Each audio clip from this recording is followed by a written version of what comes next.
Hello friends, आप सभी का स्वागत है हमारे यूट्यूब चैनल अस्मिता फाउंडेशन पर।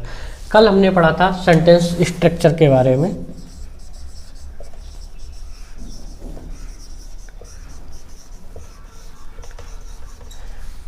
कल हमने पढ़ा था किसी भी सेंटेंस को बनाते समय सबसे पहले सब्जेक्ट लिखा जाता है, उसके बाद वर्ब और उसके बाद ऑब्जेक्ट। साथ ही हमने ये भी पढ़ा था कि किसी भी सेंटेंस को फ्रेम करने के लिए सबसे ज़्यादा ज़रूरी जो पार्ट ऑफ स्पीच है वो हमारा वर्ब है। जैसे कोई हमें सेंटेंस दिया गया, राम किल्ड श्याम, तो इसमें क्या है, ये सब्जेक्ट है हमारा, ये हमारी वर्ब है और ये हमारा ऑब्जेक्ट है। ये ऑब्जेक्ट क्यों है? क्योंकि ये इसका क्या है, रिसीवर है, रिसीवर ऑफ एक्शन। एक्शन कौन सा हो रहा है, किल, मारने का हो रहा है, उसका ये रिसीवर है।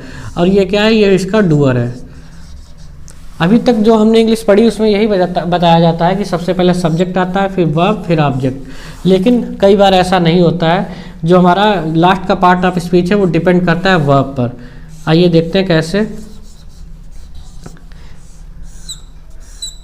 देखिए, अगर हमारी वर्ब जो है वो एक ट्रांजिटिव वर्ब है तो उसके बाद हमेशा जो है ऑब्जेक्ट आएगा। लेकिन अगर हमारी वर्ब जो है वो लिंकिंग वर्ब है, लिंकिंग या मेन वर्ब है, मेन वर्ब की तरह काम कर रही है, तो उसके बाद हमेशा जो आने वाला पार्ट ऑफ स्पीच होगा वो उसको कहते हैं कॉम्प्लीमेंट। अगर हमारी वर्ब जो है वो सब्जेक्ट को क्वालिफाई कर रही है तो इसके बाद हमेशा एडवर्बियल आता है। आप देख सकते हैं अगर ट्रांजिटिव वर्ब आती है तभी ऑब्जेक्ट होगा लास्ट में। अगर लिंकिंग या मेन वर्ब है तब उसको क्या कहते हैं, कॉम्प्लीमेंट। अगर वर्ब जो है हमारी सब्जेक्ट को क्वालिफाई कर रही है तो उसको एडवर्बियल कहते हैं। अब हम पहले ट्रांजिटिव वर्ब का एग्जांपल देखते हैं। ट्रांजिटिव वर्ब का एग्जांपल यही है, जैसे किल्ड जो है हमारी क्या है, ट्रांजिटिव वर्ब है। ट्रांजिटिव वर्ब को हिंदी में कहते हैं सकर्मक क्रिया, यानी जिसके साथ कर्म हो यानी ऑब्जेक्ट हो। देखिए इसके साथ ऑब्जेक्ट है क्योंकि ये इसको रिसीव कर रहा है। अब हम देखते हैं लिंकिंग वर्ब का। लिंकिंग वर्ब का एग्जांपल, जैसे अगर सेंटेंस दिया जाए में ही इज ऑनेस्ट, तो हमारा ये जो ही है वो सब्जेक्ट है, जो इज है वो इसमें क्या है, लिंकिंग वर्ब है, और जो ऑनेस्ट है वो क्या है, वो कॉम्प्लीमेंट है। अगर ये सेंटेंस आपको दिया जाए, पूछ दिया जाए ऑनेस्ट क्या है इसमें, तो ये कॉम्प्लीमेंट है क्योंकि ये डिफिनिट कर रहा है यानी निश्चित कर रहा है, ही जो है, जो पर्सन ही है वो क्या है, ऑनेस्ट है यानी ईमानदार है।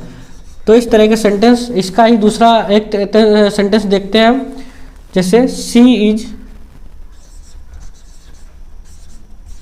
डॉक्टर, तो इसमें इज क्या है, ये हमारी लिंकिंग वर्ब है, और जो डॉक्टर वर्ड है ये क्या है, ये कॉम्प्लीमेंट है। तो ये क्या कर रहा है, सी को डेफिनिट कर रहा है, वो क्या है, डॉक्टर है, यानी वो ये निश्चित है कि सी जो पर्सन है वो डॉक्टर ही है। तो अगर ऐसे सेंटेंस देके आपसे एग्जाम में पूछा जाए कि सी डॉक्टर सेंटेंस में ऑब्जेक्ट क्या है, तो आप कहेंगे इसमें ऑब्जेक्ट नहीं है, इसमें सब्जेक्ट जो है वो हमारा सी है, इज जो है वो लिंकिंग या मेन वर्ब की तरह कार्य कर रही है, और जो डॉक्टर है हमारा वो क्या है, कॉम्प्लीमेंट है, वो सी को डिफिनिट कर रहा है कि वो डॉक्टर है। अब हम जो अगली नेक्स्ट वीडियो होगी उसमें पढ़ेंगे एडवर्बियल के बारे में। अगर आपको वीडियो अच्छी लगी हो तो इसे लाइक और सब्सक्राइब जरूर करें। Thank you.